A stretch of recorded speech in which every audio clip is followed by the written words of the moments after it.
Without being the most engaging engineer in the TF2 scene, Erectin', son! even I, Vuincent, with a pretty lackluster resume in regards to engineering knowledge, can confidently say that the wrench is an excellent weapon. Now, very hot take, I know, but just hear me out. The wrench, like many other stock options in Team Fortress 2, works because it appeals to the broad and general playstyle of the intended class.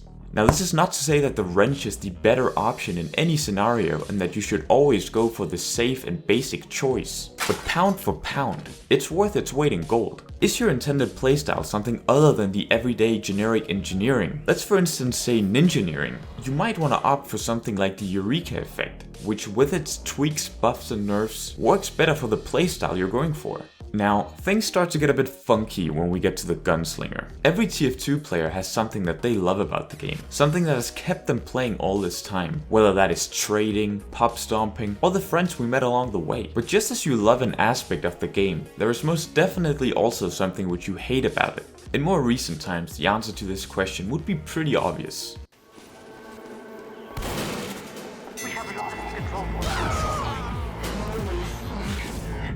Today, we're not going to talk about that, and instead we're going to go back to simpler times. Back when a single weapon was enough to really make players piss boil. A weapon so infamous that the subclass was dubbed the Fun Police. Ooh yeah, you're real scary! Initially added in the 2010 engineering update, the Gunslinger brought an entirely new playstyle to the otherwise nesting base building engineer. Players could now go from defending choke points and intel rooms with their juiced level 3 sentries into a different approach, a much more aggressive and offensive one. This was all thanks to their brand new mini sentries. The Gunslinger buffed up the Eng's health to 150 and equipped them with a smaller sentry that built much quicker than what players were previously used to.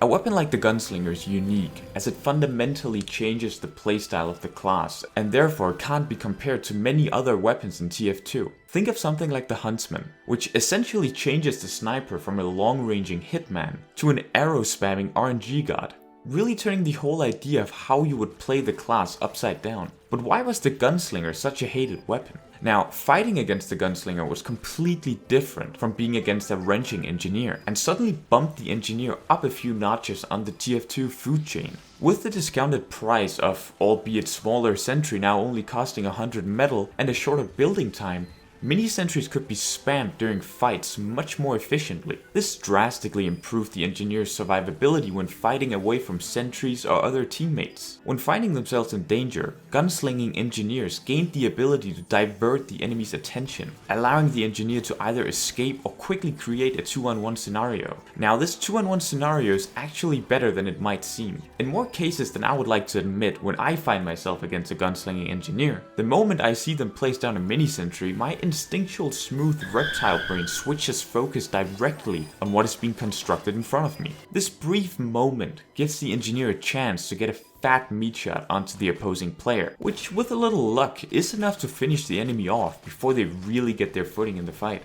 Sure, different factors such as your shotgun aim play a role here, but realistically this does give you an excellent opportunity for a kill. Oh, and before I forget, way back when, in the pre-2015 era, there was an exploit that allowed players to get a guaranteed crits with the Gunslinger if they hit a teammate twice before striking an enemy. I do understand this one, as it's pretty infuriating to get critted to begin with, but for an exploit, that's pretty wacky stuff.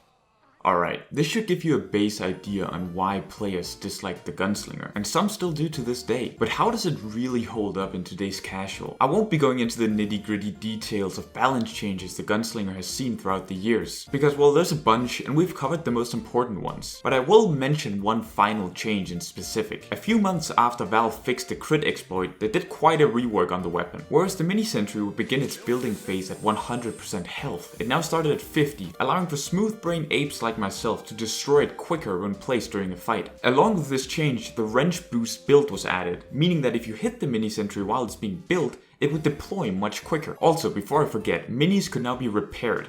something which they previously could not. And that's basically where Valve have signed off and left it till this day. So how does it really hold up? Is it truly a fun-sucking parasite as certain players claim it to be? Or has it found its right place in the balanced clusterfuck of Team Fortress 2? Well, there really is only one way to find out. So I went out and did some investigative journalism to see in real time how players would react to my own gunslinging endeavors. When I booted up the game to gather footage for this video like a goblin getting his gold, Give the goblin some gold. one thing became very clear to me. It's good, but it's not great. Whereas I was expecting to go in and let my sentry do all the heavy lifting, that really wasn't the case. And this was when I realized it's all about the other weapons. I did a bit of experimenting to really figure out how to get the most out of this little guy. Different shotguns, different secondaries, and different PDAs. You'd be surprised at the effectiveness of shutting down a point or entryway with a quick mini Wrangler combo. And if your little operation gets shut down, well, no problem. You'll always have a new one up and running in no time. The Wrangler specifically stood out to me as a way of staying out of harm's way from most classes, but still being able to do some good damage. However, what worked the best for me was just rocking the classic pistol. Attacking your enemies with an array of small bullets, dealing 8 to 22 damage depending on range, whilst they're being shot from the mini, really did the trick for me. I like to call this strat becoming the mini. Along with this, I also did my fair share of experimenting with shotguns, and actually had the most success and fun with the Widowmaker. The Widowmaker has always been a second choice to me, as I really have never been one to brag about my shotgun aim, as you can probably see from this video.